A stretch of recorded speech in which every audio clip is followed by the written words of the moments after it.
ఆ విధంగా ఈరోజు ప్రజలు కూడా ఏ విధంగా ఉన్నారు, ఈరోజు రాజకీయ పరిస్థితులు ఎట్లా ఉన్నాయో ఒకసారి మనందరం కూడా ఆలోచించుకోవాలి. ఈరోజు నిన్నటిదాకా 5 సంవత్సరాలు పోరాడాం. మా వాళ్ళు అయితే ఒంగోలులో జైలుకి వెళ్ళారు. అదేవిధంగా కేసులు పెట్టారు, ఆడవాళ్ళని చూడకుండా కొట్టారు. అదేవిధంగా నా మీద 23 కేసులు పెట్టారు. అందరి మీద కేసులు పెట్టి అనేక రకంగా ఇబ్బందులు పెట్టారు. చంద్రబాబు నాయుడు గారి గురించి మాట్లాడారు, పవన్ కళ్యాణ్ గురించి మాట్లాడారు, అందరి గురించి మాట్లాడి ఈరోజు 100 రోజులు అవుతుందో లేదో తెలియదు, కానీ 100 రోజులకే మళ్ళా పార్టీ మారదాం, మళ్ళా మన మీద ఏం కేసులు వస్తాయి, లేకపోతే మళ్ళా మనం నింపుకునేది ఎట్లా అని ఇలాంటి రాజకీయ నాయకులు, ఇలాంటి రాజకీయ వ్యవస్థ ఈరోజు మన రాష్ట్రంలోనే రావటం చాలా దురదృష్టకరం.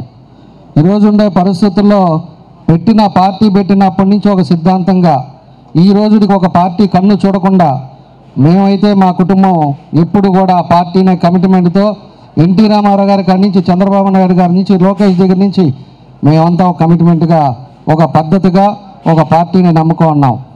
ఏదైనా ఇబ్బంది వచ్చినా కూడా రాజకీయాలు వదులుకుంటాం, కానీ ఈ పార్టీ నుంచి ఆ పార్టీకి పోయే పరిస్థితి మాత్రం మా కుటుంబంలో రాదని చెప్పి కూడా మేము తెలియజేస్తూ ఉన్నాం. కాబట్టి ఇలాంటి వ్యవస్థ ఈరోజు తయారైపోయింది. అంటే 4 రోజులు 5 రోజులు కూడా మన వాళ్ళు ఉండే పరిస్థితులు కనపట్ల. మళ్ళా అధికారం కావాలి, మళ్ళా వాళ్ళు చేసిన పాపాలన్నీ కూడా మళ్ళా తప్పించుకోవడానికి, వాళ్ళు చేసిన ఏ అయితే అవినీతి ఉన్నాయో అవన్నీ కూడా తప్పించుకోవడానికి ఈరోజు మళ్ళా పార్టీ మారాలని చెప్పేసి ఒక పెద్ద మనిషి తిరుగుతూ ఉన్నాడు. ఇంకా పార్టీలోనే చేరలే. నిన్న మళ్ళా ప్రెస్ మీట్లో అంటున్నాడు, నేను జనసేనలోకి వెళ్తున్నాం, జనసేనలోకి వెళ్ళిన తర్వాత మా కేడర్కి కానీ ఏదైనా ఎమ్మెల్యే అంటే ఎమ్మెల్యేనే, మా వాళ్ళకి ఏదైనా ఇబ్బంది జరిగితే నేను అధిష్టానికి కంప్లైంట్ చేస్తానంటాడు. అంటే అప్పుడే స్టార్ట్ చేశాడు.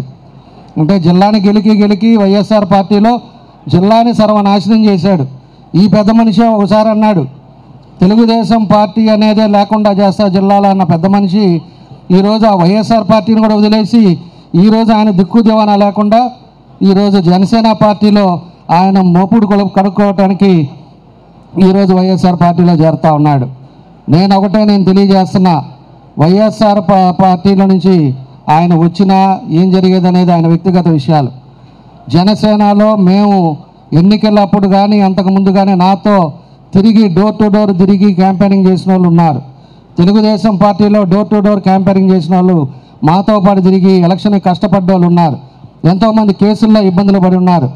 కాబట్టి మేము వాళ్ళందరికీ ఏం చేయాలనేది కూడా తప్పకుండా కూడా రాబోయే రోజుల్లో వాళ్ళకి ఇచ్చే గౌరవిస్తాం, వాళ్ళకి అన్ని విధాలుగా ఆదుకోవడానికి ముందుకు తీసుకెళ్తామని చెప్పేసి కూడా ఈ సందర్భంగా తెలియజేస్తున్నా.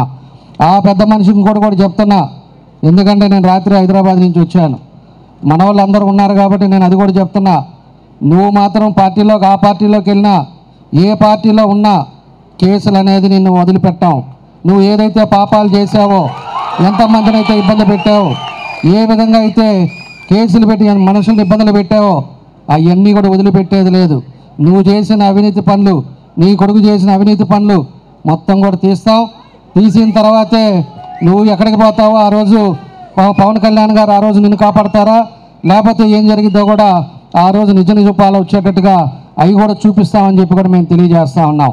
కాబట్టి ఈరోజు ఉండే పరిస్థితుల్లో నువ్వు ఏ విధంగా వస్తున్నావో, నీ ఎందుకు ఏ పార్టీలు మారి వస్తున్నావో అనేది ఈరోజు జిల్లా ప్రజలందరికీ కూడా తెలుసు, జిల్లాలో అన్ని ప్రాంతం వాళ్ళందరికీ కూడా తెలుసు.